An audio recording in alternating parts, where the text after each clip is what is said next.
창세기 32장 23절에서 33절 전사의식.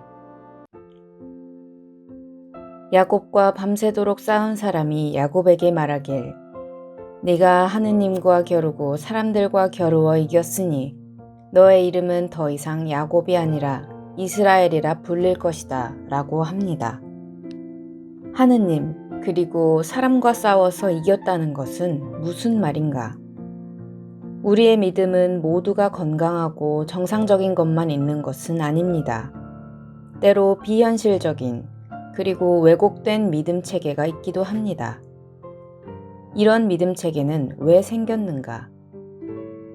어린 시절 우리들은 자기에게 주어진 환경에 적응하기 위한 정신적 명령어를 배웁니다. 그러나 성장하면서 환경이 변화하였는데도 여전히 같은 정신적 명령어를 고집하면 이것이 사람의 자아가 새로운 환경에 적응하는 데 방해가 된다는 것입니다. 반드시 무엇을 해야 한다는 그런 정신적 명령어를 가지고 살면 그것이 자신의 내면에서 절대적 힘을 발휘하면서 내적 갈등의 원인이 된다는 것입니다. 예컨대 어린 시절 착한 아이가 되어야 한다는 정신적 명령어를 반드시 착해야 한다는 삶의 공식으로 받아들이면 심리적 부담을 안고서 자기 뜻을 펼치지 못하는 부작용이 발생하는 것입니다. 이런 정신적 명령어는 4가지 종류가 있습니다. 첫째, 개인적 명령어.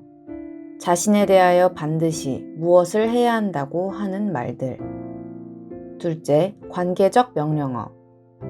관계 안에서 반드시 현실화되어야 한다고 믿는 것.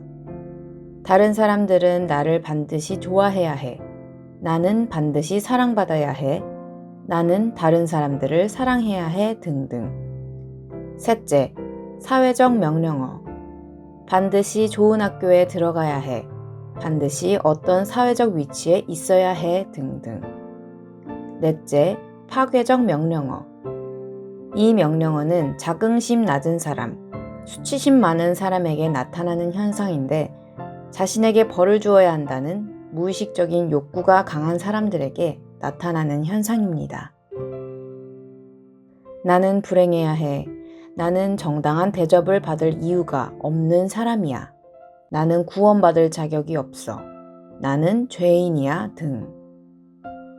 이상의 정신적 명령어들은 사람으로 하여금 심리적, 환경적 현실을 왜곡하게 만들고 객관적으로 자신 밖에 존재하는 현실을 자신의 정신적 명령어에 맞추기 위한 불가능한 노력을 하게 합니다.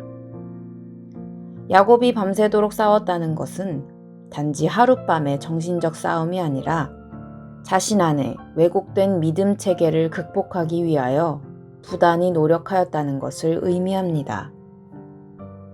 그래서 야곱은 성숙하고 유연한 믿음 체계를 가진 지도자로 거듭나서 이스라엘로 불리게 된 것입니다. 이스라엘이란 전사의식을 갖는 사람들을 비유적으로 말하는 것입니다. 야곱처럼 전사의식을 가지고 사신 분들 중 바오로 사도가 계십니다. 바오로 사도의 삶을 보면 왜 그렇게 힘들게 사셨을까?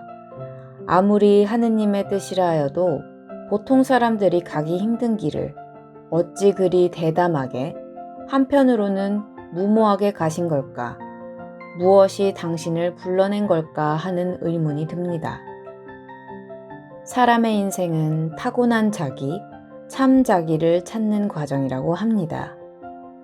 자신의 타고난 성품을 알아야 다른 사람을 이해하는 폭이 넓어지고 세상을 받아들이는 폭도 넓어집니다. 자신의 성격을 찾는 것은 자기 하고 싶은 대로 한다는 것을 의미하는 것은 아닙니다.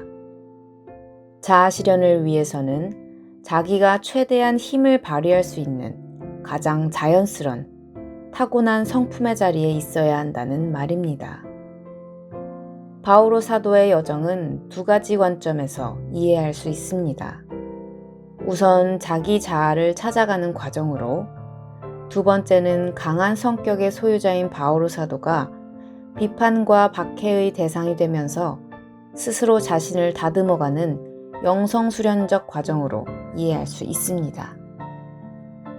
어쨌건 바오로 사도는 타고난 그릇이 남다른 분이셨습니다.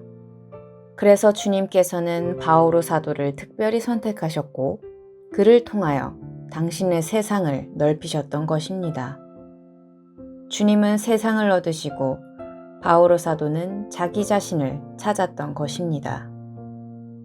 바오로 사도는 강건한 사도의 이미지를 가지고 있습니다. 아무리 힘겨운 상황 속에서도 믿음이 흔들리는 일 없이 마치 독일 병정처럼 상황을 밀고 나가서 결국은 자기 소신대로 상황을 변화시키는 저력을 발휘한 분이십니다. 바오로 사도는 어떻게 그런 삶을 살 수 있었는가? 역경을 만났을 때 헤쳐나오는 자세가 남달랐기에 그럴 수 있었습니다. 바오로 사도는 문제의 포로가 되어서 낙담하거나 무력해하지 않으셨습니다. 아무리 고통스럽고 괴로운 일을 당할지라도 거기에 하느님의 섭리가 함께 하실 것이라 생각하고 성령께서 주시는 가르침을 받으려고 애쓰고 늘 그리스도의 제자로서의 자세를 견지하려고 하셨기에 역경을 피하는 것이 아니라 역경 속으로 뛰어드는 담대한 삶을 살 수 있으셨던 것입니다. 마음 약한 많은 이들이 출구와 전망이 보이지 않는 어두움 그 자체인 역경에 닥치면 몸을 움츠리고 눈과 귀를 닫고 우울의 늪으로 가라앉으려고 합니다. 그러나 그런 자세로는 아무것도 얻을 수 없고 오히려 인생의 루저가 될 뿐입니다.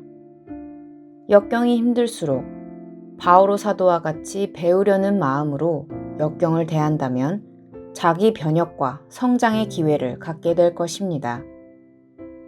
바오로 사도는 일반 사람들과는 달리 현실감이 뛰어난 분이셨습니다.